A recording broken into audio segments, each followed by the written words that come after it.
Hello, everyone. Welcome. On behalf of the City Planning and Urban Affairs Program, I want to welcome you all to day 4 of the BUcity CoLab Week of Events. For those of you who have attended our earlier events this week, you may already know that the CoLab is conceived as a collaborative space where our community can come together, discover, learn, and connect, particularly at this time where most of us may need some more ways to connect with the larger community. We hope that being part of the CoLab Week can do just that for you. Just a reminder that all the week's events are free and absolutely fantastic in their own right. And for the students of the program, this is a week where you do not have to attend regular classes. We welcome all of you, students, lifelong learners, and beyond, to discover, learn, and connect. This evening, we are delighted to have Betsy Minnich to deliver a demonstration on PolicyMap. Betsy joined PolicyMap in 2014, working in outreach to the academic and public library market. Prior to that, she worked in the online information industry, including 12 plus years with Thomas Dialogue in strategic account management, subject training, and customer support for the pharmaceutical, business, and intellectual property markets. She has an undergraduate degree from Villanova and an MSLS from Drexel. Betsy, welcome. Thank you for having me, and I'm delighted to be here too. So I am very happy that Boston University makes use of our resource, and I can give you a little bit of background about where PolicyMap came from. We were launched back in 2008 as a service of reinvestment fund, which is a nonprofit community development financial institution. And what they do is they finance things like homes, schools, businesses, supermarkets, and other projects that build wealth and opportunity for people in places that need it the most. And our founder and CEO is a woman, Maggie McCullough, who worked in their policy group and decided that there were some very sophisticated mapping tools available that required a lot of training, and there must be an easier way to take in all of these data sets and data indicators from various open data sources and proprietary data sources, and to view them all together to really see what is happening within any given community in the United States.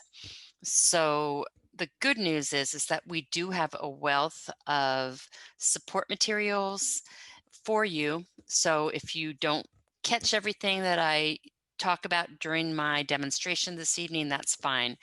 We're here to help you. I know that your library liaisons in the BU libraries are there to help you as well. And the other part is that it is a extremely user-friendly interface and platform.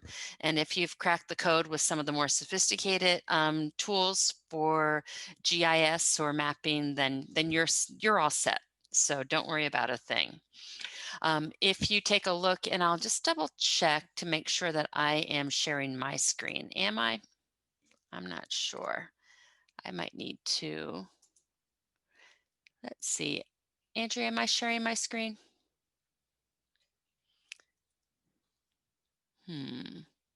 No, but you are a co-host. I am. So let me get in here and figure out exactly why I'm having trouble with this. I'm gonna pull this up. Here we go. And I want to share my screen. So here we go. Apologies. We can see that. Thank Okay, you. perfect. So I want to go into PolicyMap, and let me go into just our main page.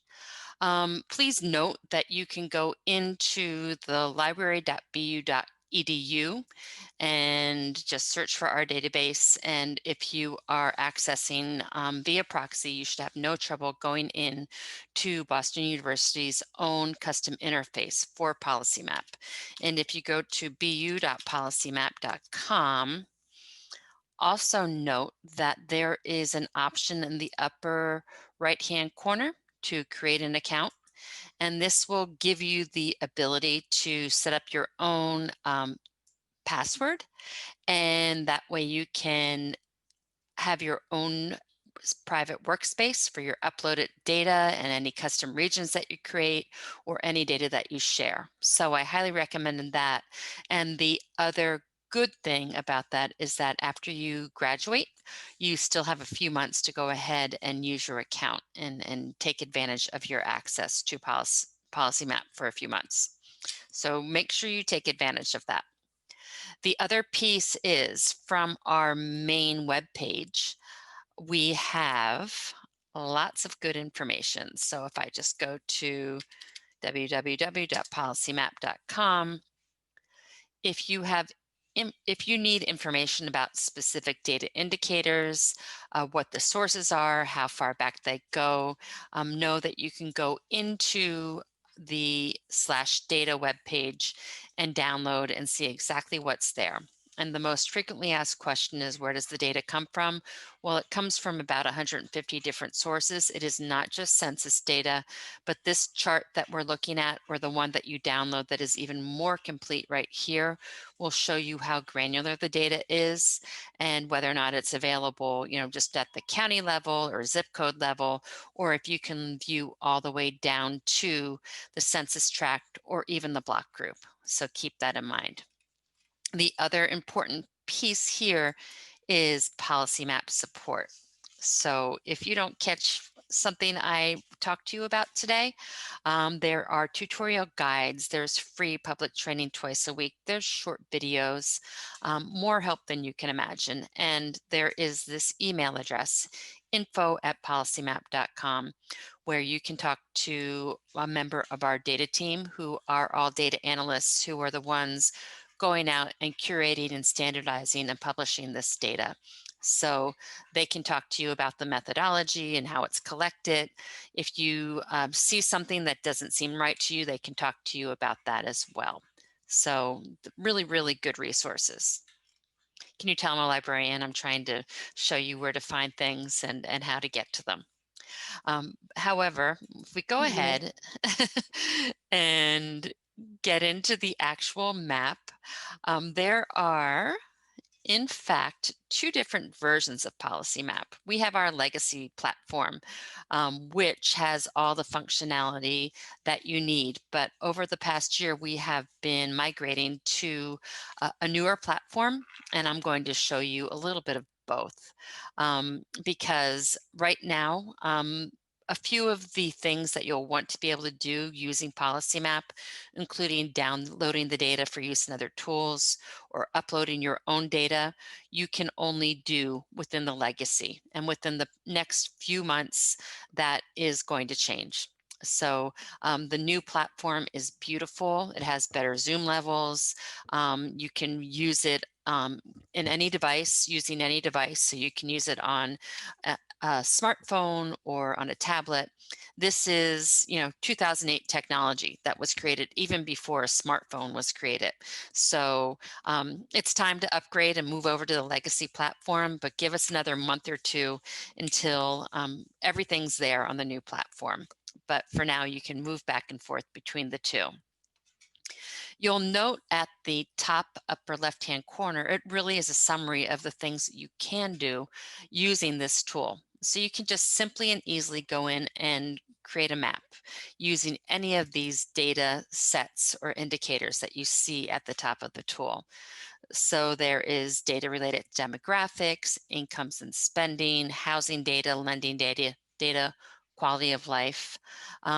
Before we started the session, we talked about how the very first academic user of PolicyMap was the University of Pennsylvania, and their professor wanted the students of urban studies to be able to go in and immediately view this data on a map and learn about the communities that they were studying very quickly and easily.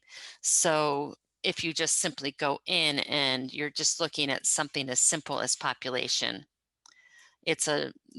covering the whole United States. If I wanted to go in, I can search by any location from within this location toolbar.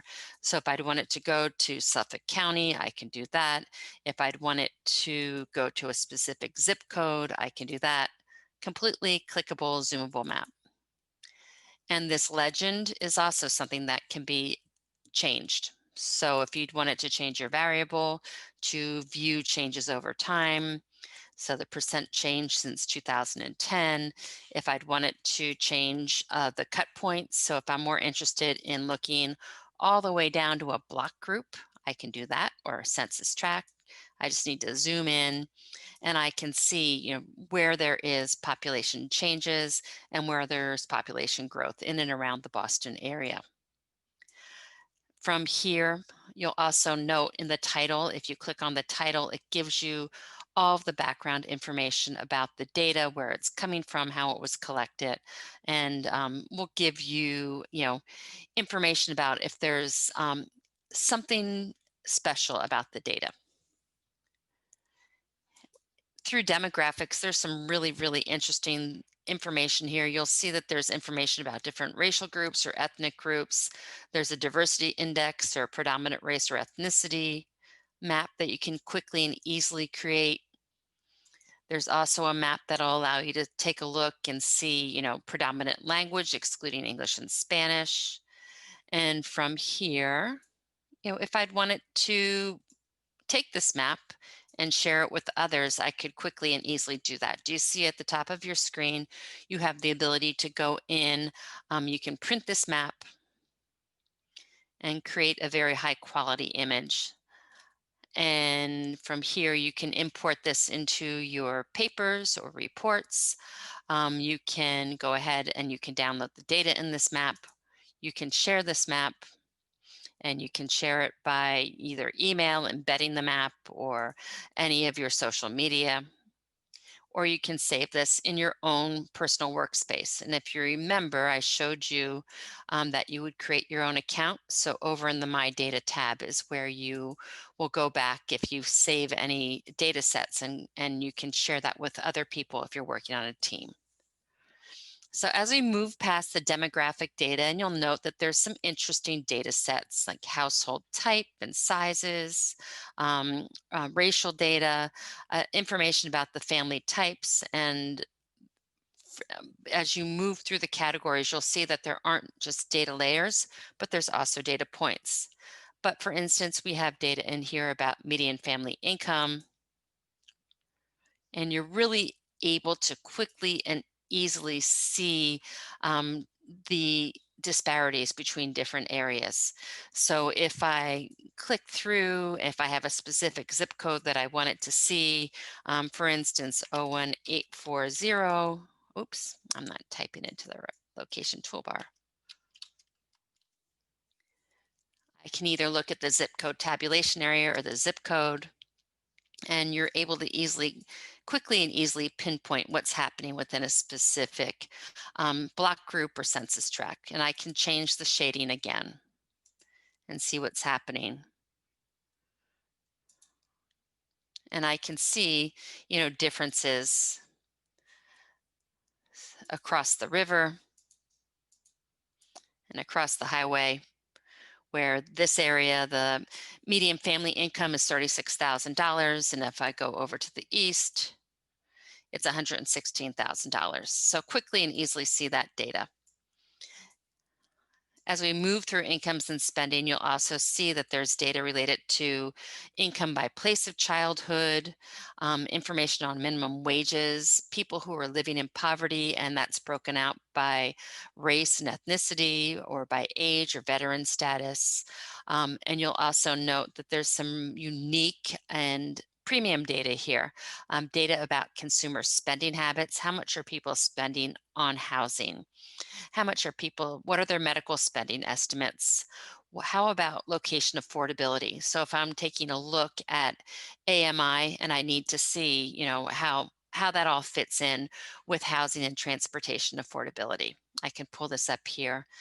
And there's even data about all those social determinants of someone's success and of health.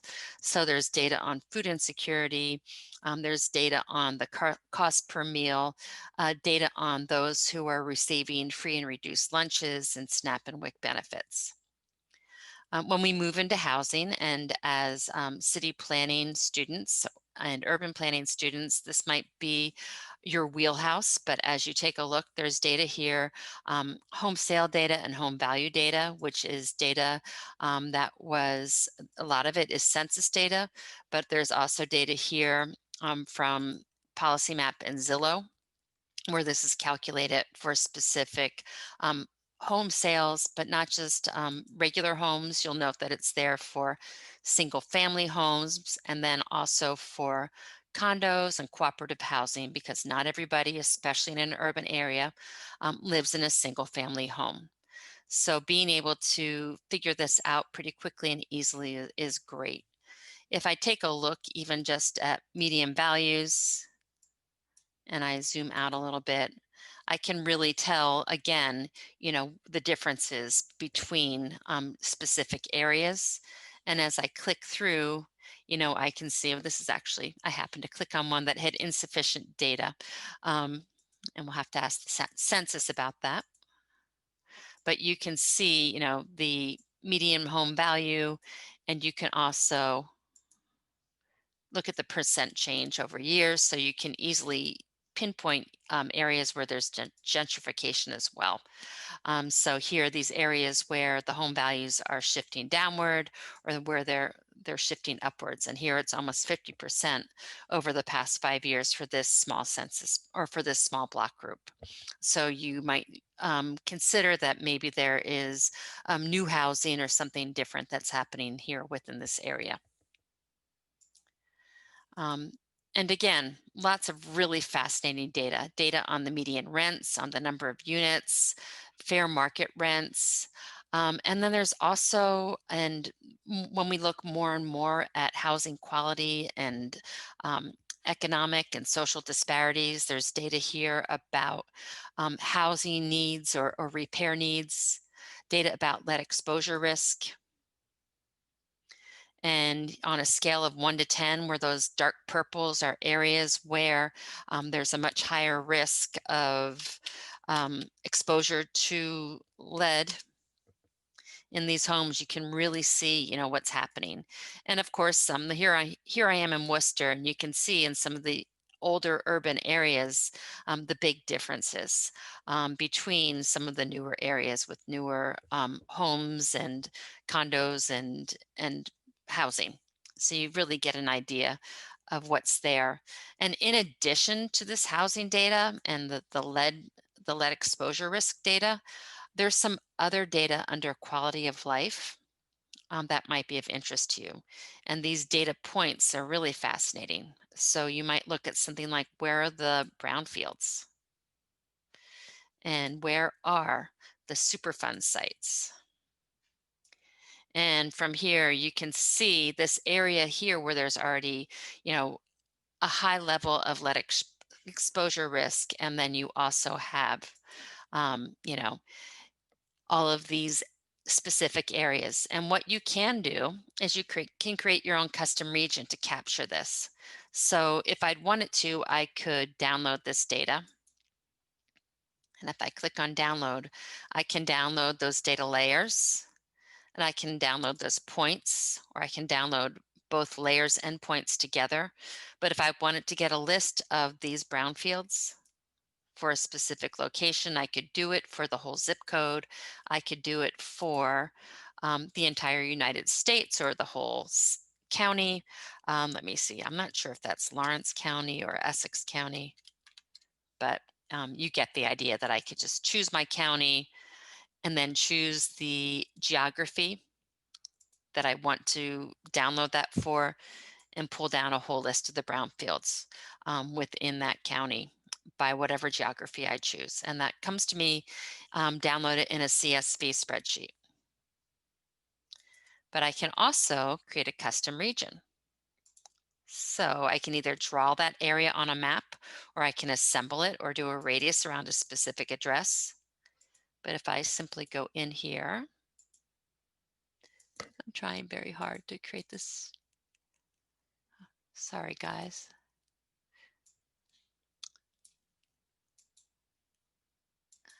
I can't find where I started. Here we go. We'll try. I think I'm good.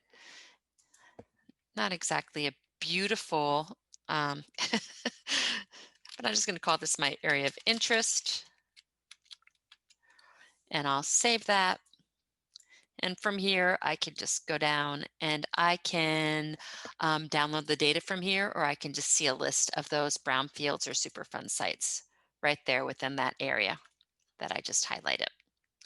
So as subscribers, or as university subscribers, you can download as much of the data as you want. You can hold that in perpetuity, and you can use it in your reporting.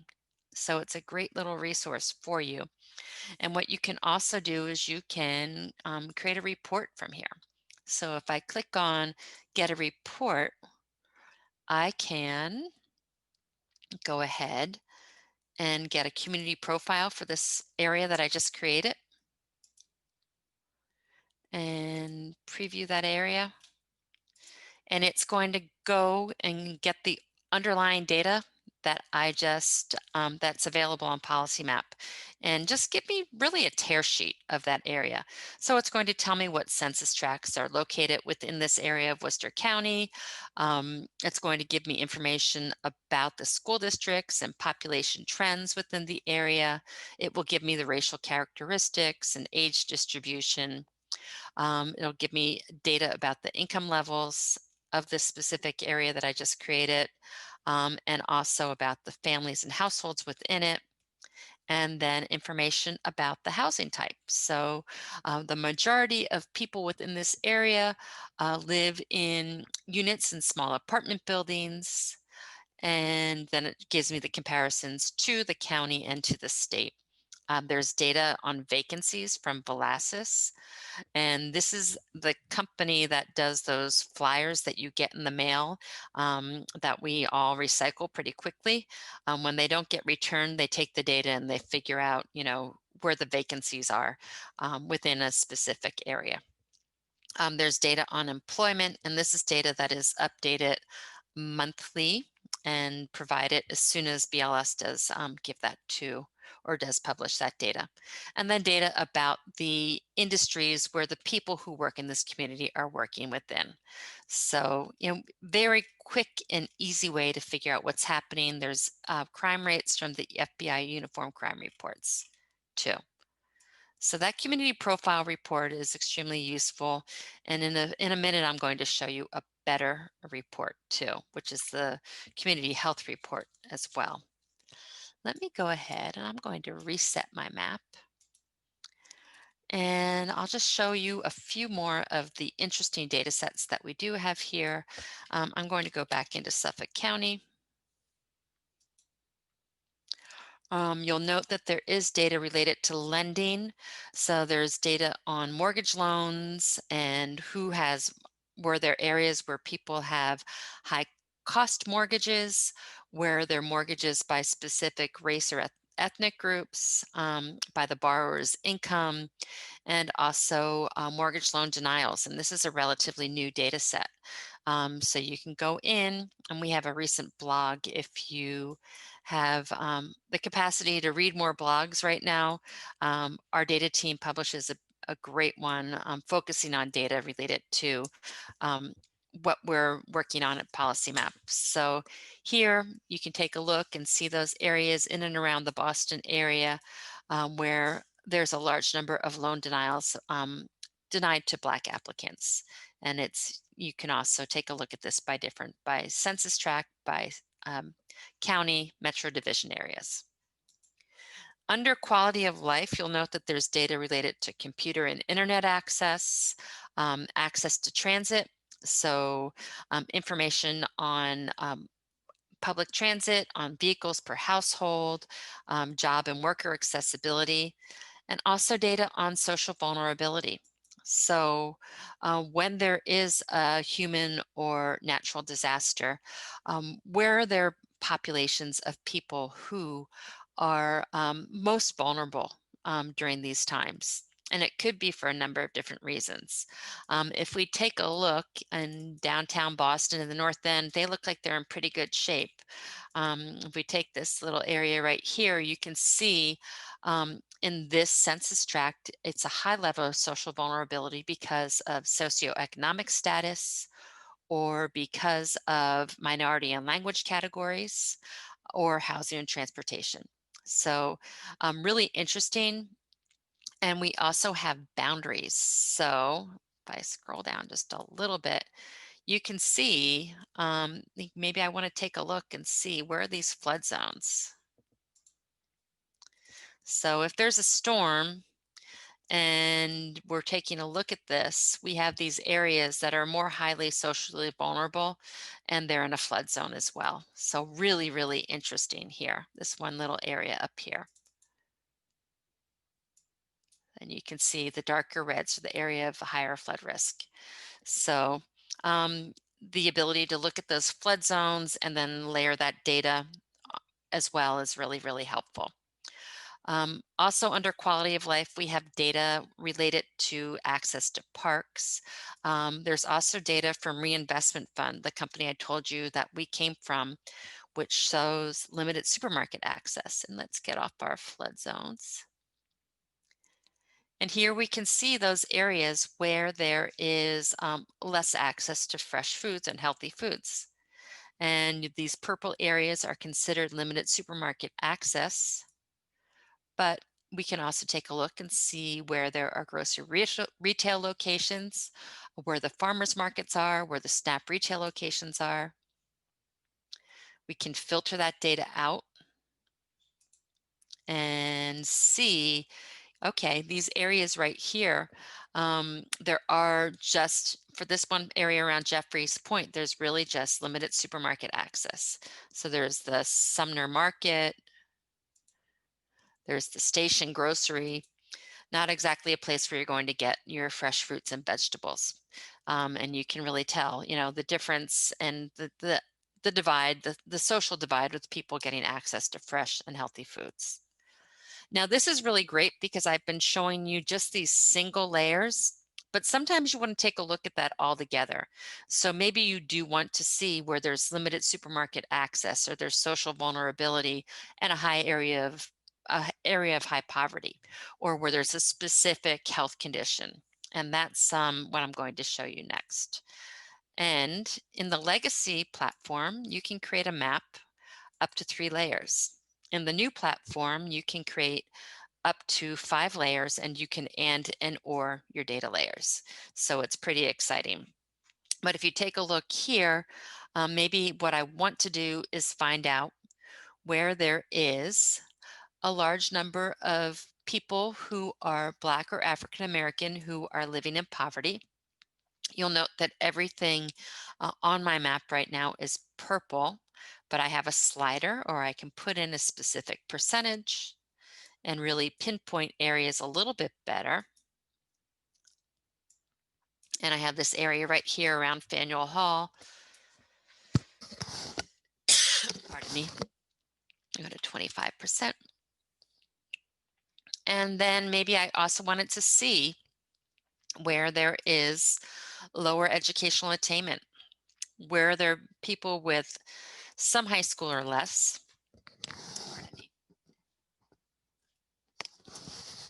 And from here, I can use this slider again. And nothing, right? I probably went a little bit too high. Go to 10%. And of course, this is happening. I'm sorry. And I'm going to go ahead. If I reload my map, I should be fine. Let's go ahead and take a look at another indicator. But from here, I can maybe go into our health categories, and maybe I wanted to take a look and see if it's a medically underserved area or there's a higher incidence of a specific chronic condition. So maybe I want to take a look at diabetes. And again, if I click on any one of these areas, it's going to give me the data. So for this census tract, over 50% of the population of Blacks and African American people are living in poverty. Almost 15% have less than a high school diploma, and almost 8% of the people have been diagnosed with diabetes. And from here, I can take a look and see, okay, where are the community health centers on lookalikes? So is there access to healthcare within this area or with any of these purple areas? We can see, for this area right here, to the right over along Cambridge Street, it's the same. Well, sometimes they say the policy map data is really depressing data, and it is true. But here we see that there are no community health centers or lookalikes in this area, which is an area of concern. So, it's really meant to be a tool where you can pinpoint the need for something and make decisions and policy changes based on what you're seeing here. And I think the big part here is that you can keep on combining these different data layers to see what's happening within an area. And then you can take this and incorporate this into, your work and share it with others. So it's pretty quick and easy. And when you're doing this, you can, add information about the data description and where it's coming from as well. As we keep on looking, I know that there's a lot of data that I haven't shown you. It occurs to me in housing that you would probably have an interest in really delving into this and seeing what's here. So absolutely the vacancy data will be of interest to you. Data on ownership affordability, rental affordability, and even just where there are cost burdens and broken out by age as well. Um, and then there's also data about turnover of homes. And this is really fascinating when we're looking at, we were talking about before, gentrification and how neighborhoods are changing. Looking at where there are neighborhoods where the majority of the people have moved in from 2010 to the present. So I'd have to remove some layers to show you that, but you get the idea. I'm going to go ahead and I'll reset my map. And I've done a lot of talking and haven't let anybody ask a question. So I just want to peek and see if there are any questions out there. Let me see. Let's see. Can you tell I am? No questions right Okay, now. Does good. anybody, um, anything that Betsy's gone over yet? Anybody have a question about? Yes, Okay. our data guru. Feel free to jump in and interrupt me because I could talk too much and you might not be able to have your questions answered. Betsy's something. A question just came in. She says, "Where does Policy Map gather its data from?" Oh, okay. And if you remember, when we first started, I showed you the data menu. It's coming from many different sources, and we do try to be very transparent about that. So for instance, let me show you one of these data sets. If you were that limited supermarket access data that I showed you, that was coming to you from Reinvestment Fund. If you're looking at that housing data, the home value data, that was PolicyMap and Zillow data that our data team worked on and created with them. But if we're looking at data like related to unemployment, that's coming from the Bureau of Labor Statistics. And a lot of our housing data is coming from HUD. So it really just depends. It's being pulled in from 150 different sources. And if you're looking at a specific data set, all you need to do, and I'll show you this, for instance, I'll go ahead and let's take a look at, we have this COVID data and we worked with the New York Times to create this health risk index. So here, this is going to show you areas in the country that are at higher risk for contracting COVID, either because of a higher incidence of a disease or close quarters, or because of age groups or access to ICU beds. Here, click on the title. It's going to tell you where the data came from, how it was compiled, how it was created, how this index was created. But also, if you click on the source within the legend, it will bring you to the data directory that I originally showed you. And it will allow you also to link out and learn more than you probably ever wanted to know about that data set. So this is telling you this is coming from this risk index created by PolicyMap for the New York Times. Okay. Betsy had a couple other questions come in. Sure. One is it not possible to download, I guess, data as a shapefile? Right now, you cannot download shapefiles, but when you do download, you can download the FIPS codes, and that what can be joined with the files that go into ArcGIS. There is a blog post on that I can send to you tomorrow, Andrea, Mhm. that you can share with everyone. Absolutely. That's on our roadmap, but right now you cannot. You can just download the data with the FIPS codes into a CSV file. Very So I'm surprised that question didn't come up right away. So thank you. And then somebody asked, what's the process of adding new questions to PolicyMap or other things? And Madhu said that you can create your own queries. So In the if you letter want to, section. do you mean you can upload your own data? Right now, the data that you can upload is address level data on your own. So this data loader right here is a geocoder, unlimited access. You can upload your points, you can download the points and they'll be coded for you. If you want shape files or your own vectors loaded onto a map, our custom solutions group could take care of that for you.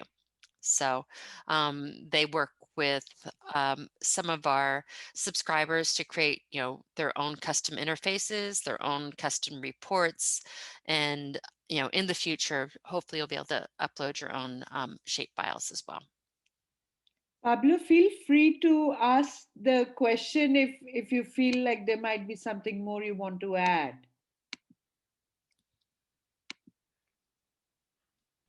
Thank you. I think you answered it what I was trying to ask. Okay. If we have just a few more minutes, I know that you have a full slate this evening. I'll just give you a little bit of a preview into what the new maps will look like. And I'm really excited because a lot of the things that I was showing you in our legacy system, they frankly, once you start using this new interface, are going to feel a little bit clunky. Number one, the interface is really, really beautiful.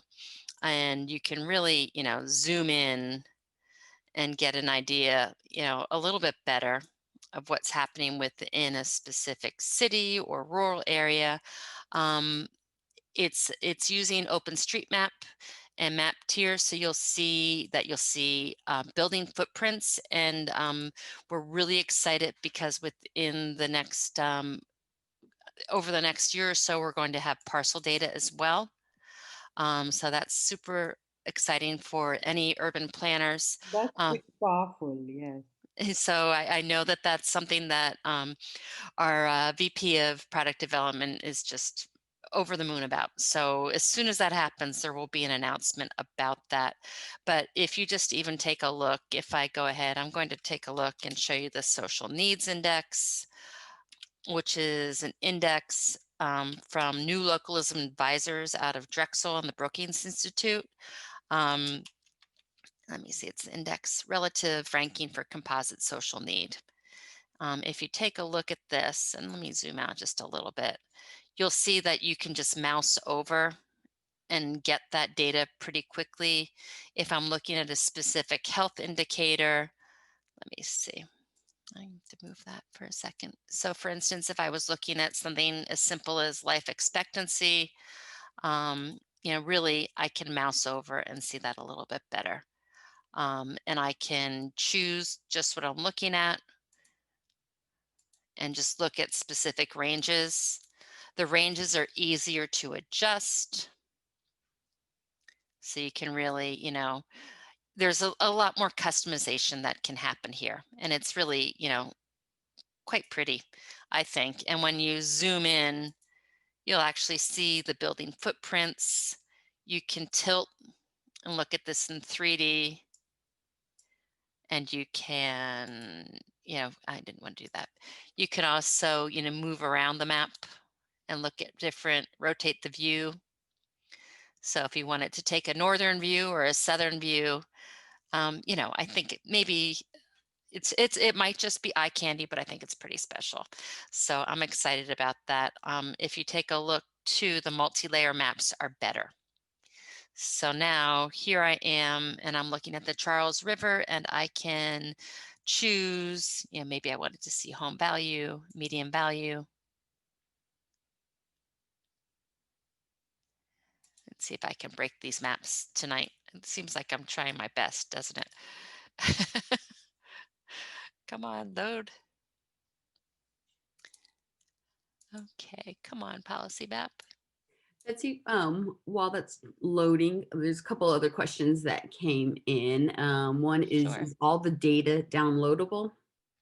Not all of the data, and that depends on our licensing agreements with the data provider. The things that I can tell you off the top of my head that are not downloadable, that includes the Great Schools data. They don't allow you to download all of their data points. The Vlasis data cannot be downloaded. Limited supermarket access cannot be downloaded, but we can usually work with reinvestment fund to get you those files for you. There's also market value analyses, which it occurs to me would be of interest to your program. And I'm not sure if there are any for the Boston area. It doesn't look that way. That cannot be downloaded. But again, if there's something that you're interested in, we can always work because this is coming again from Reinvestment Fund, these MVAs. So, you'll note or you'll see when you take a look at the data matrix whether or not you can download that data. Okay. And then another question is, are there data sets available for other countries, for example, food security in areas of Mexico? Not yet. No. So just US. We're concentrating on the US. We will continue to add more and more data. We're working, one of our strongest areas right now is this health data. And you'll note that this is pretty special. The health conditions data are small area estimates, which are our own data team is doing the analysis with BURFIS data and with this the census data to see on in a really small area, down to the census tract where there's a high level of heart disease or obesity or high cholesterol. So that's something. And right now, no, we're trying to improve what's there, and we're trying to add more data for the United States. So looking right now on our roadmap is eviction data, which I'm sure will be exciting to you all. Also some more BURFIS data sets. So we're looking at things like e-cigarettes for our public health subscribers too. So, and looks like I really did break policy. So I don't know why we're spinning and spinning, but it could be because our developers are on the West Coast in California and they're working and they might be doing something right now, loading something, which is why this new platform isn't working properly. So they think that we're not working on the East Coast anymore. So that's what happens when we go to the new platform. So, but that being said, I am so excited that you had me here. I'm so excited that you're making full use of the tool. Let us know what you're up to. If you publish anything and you use our data or our maps, let us know, because we'll feature you in our curriculum resources. We'd love to hear, what you're doing. We love customer stories. So please let us know and get in touch with me or anyone at PolicyMap if you do have questions.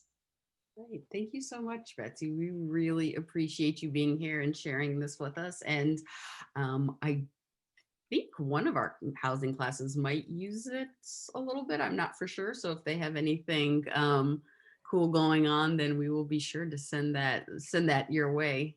Okay, wonderful. We're here for you and we're glad that you subscribe. Stay Great. safe, everyone. Thank you, Betsy. Thank you so much for taking the time, Betsy. We really appreciate it. This is fantastic. Oh, good. Well, wonderful. Enjoy.